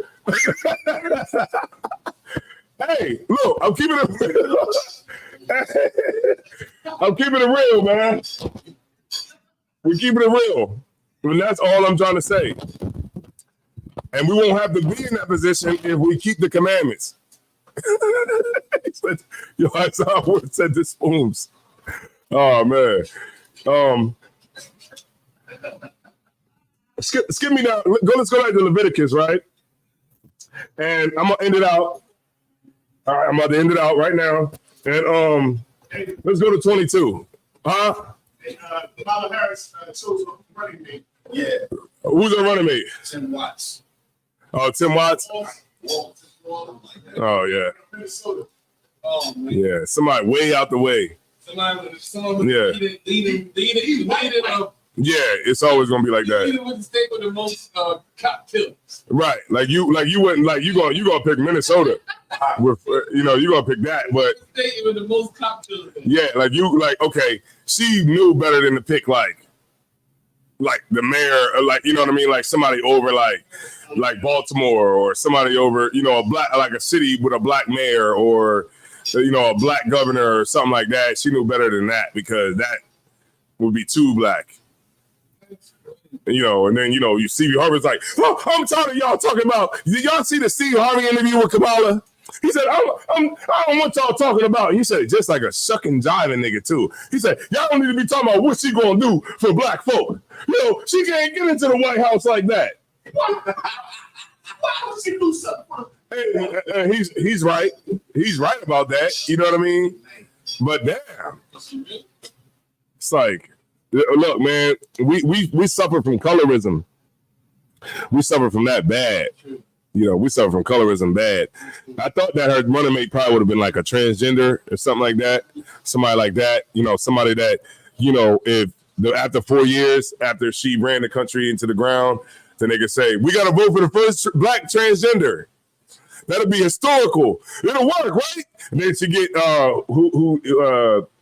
she'll probably get like Flavor Flav, or he's too black. But get like somebody like maybe now she would have got like Boss Man D-Lo or something like that. I might have voted. If she would have got like Boss Man D-Lo, then maybe she might have got my vote. Yeah, but you can't do that. You got to get somebody that's, you know, who they think, oh, because all of us don't like hip hop. All of us don't like that. All black people don't like hip hop. They think all of us like, you know, the battles. Like I eat, yeah, I pull the gun out long range. Everybody is not into that. Everybody's not into walking like I talk it. Walking like I talk it. Nobody's into, all black people are not into that. Some black people don't like hip hop. But they think that all of us like hip hop, which shows you what they think about black people. They think we're just children. We're children who like music. And whoever got a big bowl of fried chicken that we could, you know, let's show them we eat chicken, because black people like chicken, don't they?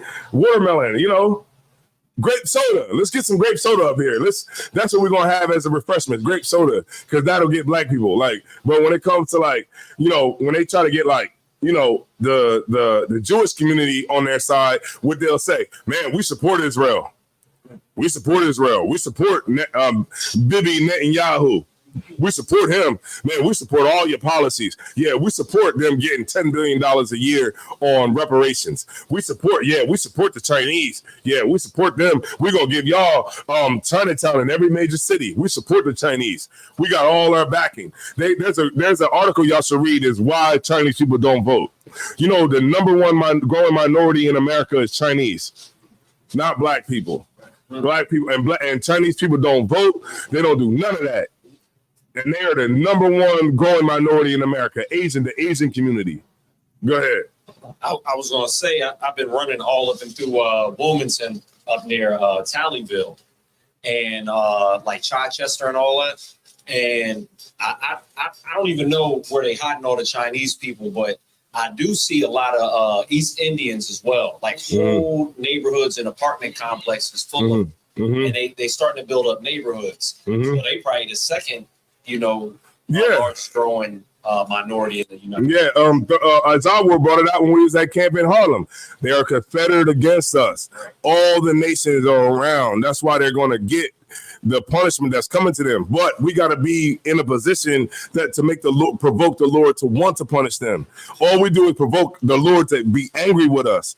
And that's why I hope black people don't get Kamala Harris. But I don't want, but then it's not only on the flip side of that, is because I don't want black people to be happy. A brother said, man, why you don't want black people to be happy? Because when we're happy, we think racism don't exist. I don't want us to be happy. I want us to be mad. If Donald Trump wins, I'm going to put a video out laughing. Go ahead. You do know the Donald Trump and the Republican Party, they trying to get it so that you don't have to worry about the elected president. Yeah, I mean, they probably would. But you know, the crazy thing about it is, like, it's bad in America when Republicans start making the most sense.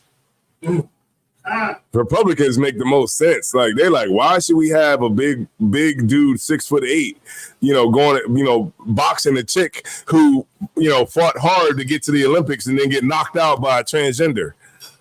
You know what I mean? Like, why? You know what I mean? Like, they're looking at it like from a better perspective than the Democrats, because it's like, damn, you know, it's a sad time when we start looking at the Republicans like, man, they make more sense and they're the most racist, you know, because they have the more values. They have the better, you know, concept of morality. And that is sad. You know what I mean? And it's because, you know, the far east, what's it, the far left? That's what the Democrats are, the far left? Yeah, they just, you know, just really, they just cater to your lust. What you want, but they know they're going to shut you out of all the policies. Black people are not going to get no power. They're going to purposely overlook you. Joe Biden will be in a meeting like, hey, anybody got any questions? You'd be like this. He'd be like, anybody got any questions? Anybody? You like this. You like this. You're like, yeah, nobody. All right, so we're going to go ahead and wrap up the meeting. We're going to go ahead and wrap it up. Walk out. Hey, Smikey, that's true. If I could say, that's true. He did that black girl. When he was shaking the hand of the white people. Yeah. The black girl was like, yeah. He like, Yeah. So we'll bypass. Right. He gonna bypass you. You know what I mean? That's the Lord showing us that. And they do it every time. And then when 4 years comes around, you know, the 3 years, 3.5 years, it's like, what do you eat? I eat greens. What do you like to eat? Hot sauce. What else do you think I like to eat? Watermelon. And we get played for the same thing over and over and over again. But let me okay, so we know what the Lord said he would do. Verse 22.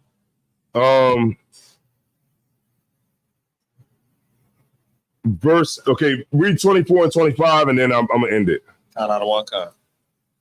The book of Leviticus, chapter 26 and verse 24. Mm-hmm. Then will I also walk contrary unto you, Mm-hmm. and will punish you yet 7 times for your sins. Mm-hmm. And I will bring a sword upon you that shall avenge the quarrel of my covenant. Mm-hmm. And when ye are gathered together within your cities. So what it said to avenge the quarrel of his covenant is these other nations are going to come against us and they're going to win. And that's going to be for breaking the Lord's commandments. Right. When we get put to the sword, when we die by the thousands.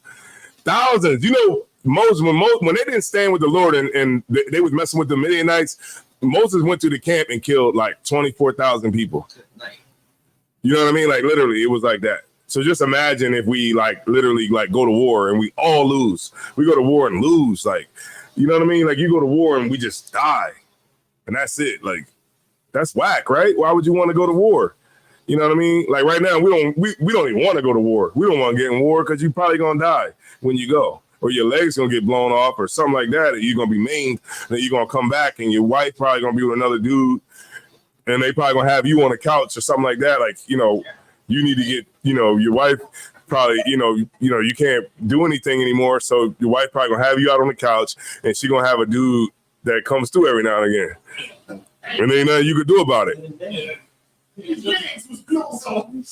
nothing you could do about it. So do you have a flashback of the movie when that guy told me, you get that grocery money? Yeah, I'm saying it like that because I've heard that story of a sister who had a brother, you know, who was in the, went to war and he was maimed or whatever, and you know, he had a lot of health conditions, and she had him on the couch, and she was she had, you know, boyfriends and stuff coming through, you know, because he couldn't do anything.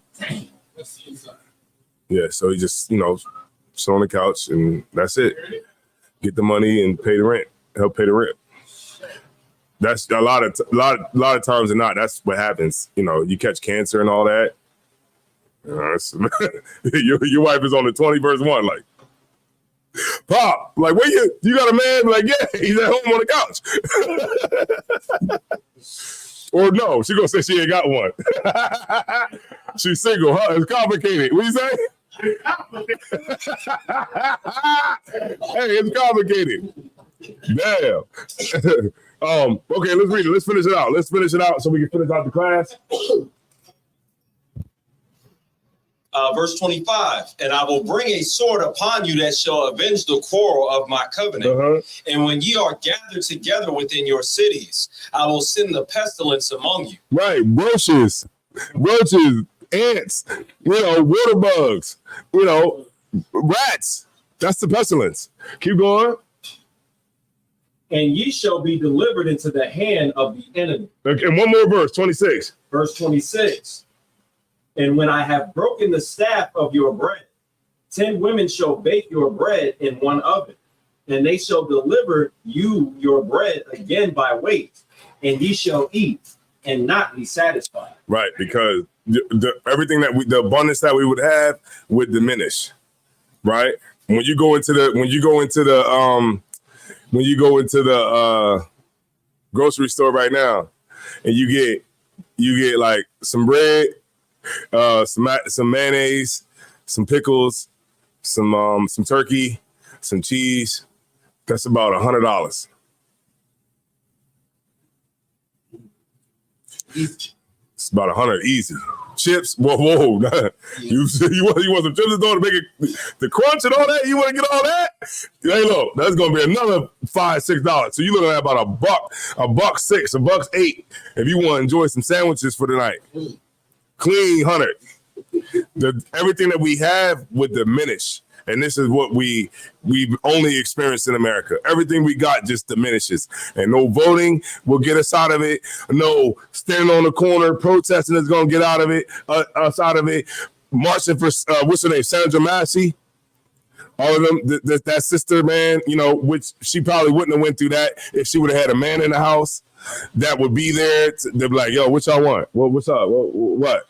You know, yeah, we heard something, but yeah, y'all don't need to come in here. You know, they out there. Go find them. You know, that's why a woman is going to need a man in the times that's coming, because the times that are coming are going to be hard, and the only way we're going to get through them is through brotherhood and sisterhood. That ain't no other way around it. You can read the scriptures all through it. There is no other way that we're going to be able to get through the hard times without the Lord being on our side and without us coming together. Because without that, you're going to be. I feel sorry for these women. You come out, women got a balloon, pop. They look, when a woman sees another woman don't like you, pop. Why you don't like him? What's wrong? Oh, man, he wears glasses. This brother could be the brother that could take you to the kingdom of heaven, but because he got glasses on, you don't like him. Women are going, and that's why when the scriptures say 7 women shall take hold of one man, it's going to happen. You can clearly see it because everybody's homosexual. All the men are homosexual. Men are still getting locked up, and you got women that are passing up great men. Women are passing them up. Oh, well, I don't need that, man. Well, I'm waiting on a millionaire. That likes poetry, that wants to be sensitive, that wants to read to me at night, that wants, unicorn. Nigga, that's a unicorn. That's what a woman wants. A unicorn nigga. He knows how to do magic. He sits on top of a board. He makes $300,000 a year. He drives a good car. He got a big ride. All of that, right? And then, but if you don't have that, she gonna pop that balloon. Pop! And these women are gonna, and then when it gets later on, when they get old, they're gonna be like, yo, I'm ready to settle down now. I'm ready now, y'all. Pick me. And you're gonna be like Vivica Fox. Yeah, you're going to be like Vivica Fox, or you're going to be like that old granny that's just, with the big fat legs that could barely walk, with the walker. She can't really walk like that. Her ankles are real fat and she can't really do nothing. And she got the hat with the big bouquet of flowers on it. Like, I don't need no man. Jesus is my husband. Then if you want that to be the end of your life, I don't want that to be the end of my life, right? I want the end of my life to be where I'm there and I could die and my significant other is there. You get my point? I don't want to be alone and die in the crib. You in there for 3 weeks. The only way they know you did is because they smell the house. I don't want that kind of death. Lord be with me on that. I don't want that kind of death where they be like, oh, we got to go in there. It stink. What is that? The nails start popping. Yeah, the nail ball up. They're like, yo, we're starting to stink in that motherfucker. So I get for my language. And like, yo, we need to go in there and do a wellness check. Hey, look, they come in there. They be like, is he alive? You this big. So yeah, man. Hopefully, man, this helped y'all, man, to know that we shouldn't vote. It's a sin to vote. And as long as we keep our faith in the Most High power, man, Yahweh, man, in the Hebrew, as long as we keep our faith in the Most High and we fight these demons out here and we come together like sisters and brothers, we could be gods on this earth. That's right. We could walk this earth, man, like a god with a robe on, with real gold and real diamonds in it. A handpiece with real gold and diamonds and rubies in it. A God on this earth. But if we don't want to follow the Lord, we're going to be peasants on the earth. All right, that's all I got to say, man. I'm going to turn the class over to Preaching Officer Isaiah Ward.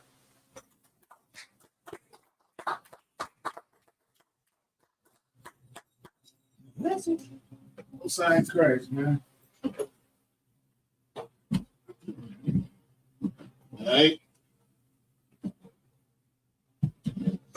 All right. This is the ISUPK security announcements. Could you turn it just like it?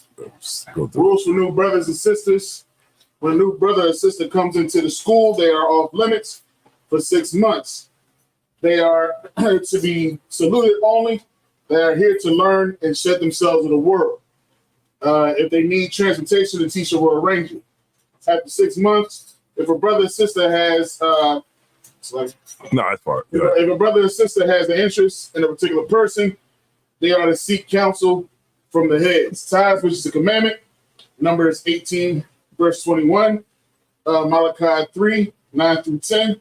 It's like, 9 through 10. Ma'ishur, which means 10th in Hebrew.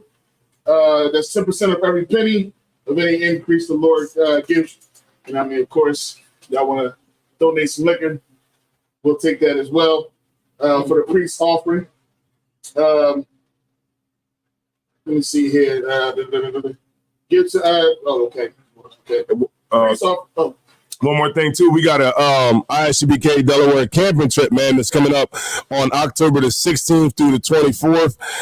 So if you are in the area and you want to come down, then just look out for the flyers. We're gonna have for 7 days. We're gonna be out there, getting it on, man, in a tent, and it's going to be great. We also got cabins if you don't want to go into a tent, and the campsites have electricity, right? I think all of them do. They have electricity, so I'm going to have a TV in mine. So y'all get it on whatever way y'all want to do it, and I'm going to get it on the way I want to do it. But, yeah, it's going to be dope. We're going to be in the tents on October the 16th through the 24th in Delaware, all right? That's right. All right, we got the priest offering. Whatever y'all want to donate, like I said, if you can bring a bottle if you want. Upcoming Holy Convocation, of course, we got the memorial blowing of the trumpets. That's going to be October 2nd. October 2nd. 202 North DuPont Boulevard. We're going to be down there having, we'll be having that feast, of course. The camping trip should be around the time is the same around the time as the Feast of Tabernacles. Yeah, the camping trip. So it's I'm trying to tell you, it's gonna be dope. Y'all definitely want to be there. Delaware is definitely going. Roll out the red carpet for anybody that comes, man. So we're looking forward to being with Akim around that time. All right. If anyone wants to be a trooper in the school, start wearing all black boots, headband, shirt, scarf, and with that. Men of Israel, Ma'aseh. We're going to give one courtesy salute. Men of Israel, Ma'aseh Shabbat. Ma'aseh. Barak. Yes, Batah. Sir. We're going to get a sisters one courtesy salute. Sister Stan. All right, Men of Israel, Ma'aseh Shabbat. Ma'aseh. Barak. Good night. Yes, Batah. Francis Smith.